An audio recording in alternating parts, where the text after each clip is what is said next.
नमस्कार दोस्तों, जय जोहार। मैं कौशल तिवारी और भीनिया संध्या में आपका स्वागत है। एक तरफ देश के प्रधानमंत्री नरेंद्र मोदी गरीबों को इलाज के लिए आयुष्मान कार्ड योजना ला रहे हैं और आम लोगों को तकलीफ ना हो इसलिए स्वास्थ्य के क्षेत्र में नए नए काम करने का दावा किया जा रहा है। लेकिन दूसरी तरफ छत्तीसगढ़ में स्वास्थ्य विभाग भ्रष्टाचार की दीमक का भेद चढ़ चुका है।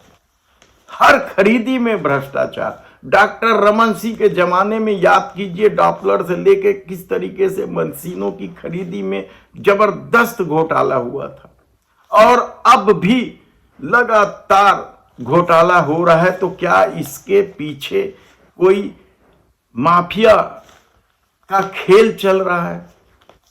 किस तरीके से दवा कंपनी, सप्लायर और विभागीय तंत्र इस पूरे खेल में शामिल होकर क्या सरकार को तो चूना लगा ही रहे हैं, लोगों के स्वास्थ्य के साथ भी खिलवाड़ कर रहे हैं। कल विधानसभा में यह मामला गूंजा जिसमें दवाइयां, मशीन, रिएजेंट और ट्यूब खरीदी में भारी भ्रष्टाचार का मामला उठा। खूब हंगामा हुआ, तीखी बहस भी हुई है मंत्री और सदस्यों के बीच। अमर अग्रवाल बिलासपुर के विधायक हैं, कभी रमन सरकार में वित्त मंत्री भी रहे हैं। उन्होंने इस मामले को लेकर स्वास्थ्य मंत्री श्याम बिहारी जायसवाल को बुरी तरीके से खेल दिया और श्याम बिहारी जायसवाल ने इस मामले की जांच कराने की घोषणा तो कर दी है। ध्यान आकर्षण सूचना के जरिए इस मामले को सबसे पहले बिल्हा के विधायक धर्मलाल कौशिक ने उठाया और उन्होंने बताया कि किस तरीके से बिना डिमांड के ही करोड़ों रुपए की खरीदी की गई है, जिसमें रिएजेंट, दवाएं, उपकरण स्वास्थ्य केंद्रों में भेजा गया है। उन्होंने तो यहां तक कह दिया कि जिन अस्पतालों को जरूरत नहीं थी, जिसकी मांग नहीं थी, वहां भी जबरदस्ती ये सामग्रियां भेजी गई। जहां मशीन नहीं है वहां रिएजेंट की सप्लाई हो रही है। ऐसी दवाओं की आपूर्ति कर दी गई है जिसका एक्सपायरी सितंबर और नवंबर 2024 में होना है। सीएजी की रिपोर्ट में भी इसे लेकर अनियमितता उजागर हो चुकी है। यहाँ वैसे में जो दवाई की खरीदी की गई है, मशीन की खरीदी की गई है, रिजेंट की खरीदी की गई है, ट्यूब की खरीदी की गई है और उसमें जिस प्रकार से रेट तय किए हैं बाज़ार में उससे सस्ते में दवा उपलब्ध हैं और उससे ज़्यादा रेट में जो खरीदी की गई है, इसको लेकर के मैंने ध्यानाकर्षण लगाया है।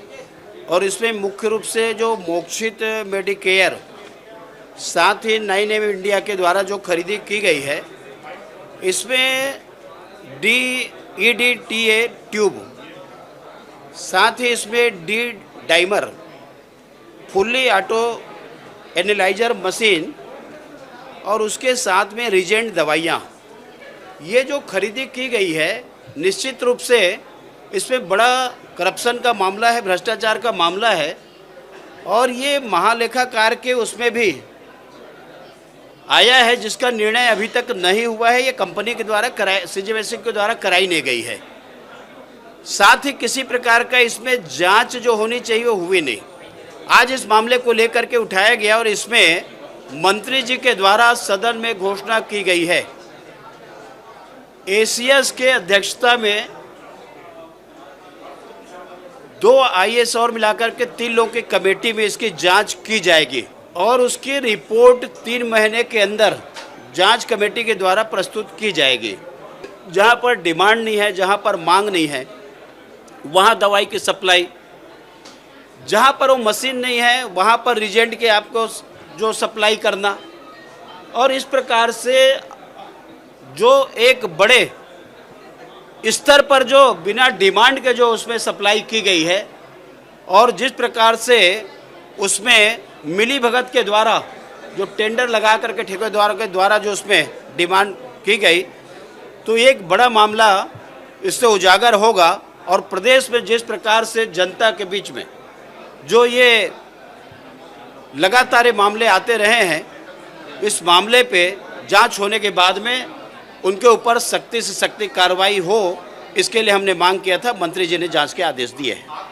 यानी आप सोचिए कि किस तरीके से अपनी जेब भरने के लिए स्वास्थ्य जैसे महत्वपूर्ण विभाग में भी भ्रष्टाचार का दीमक पहुंच गया है।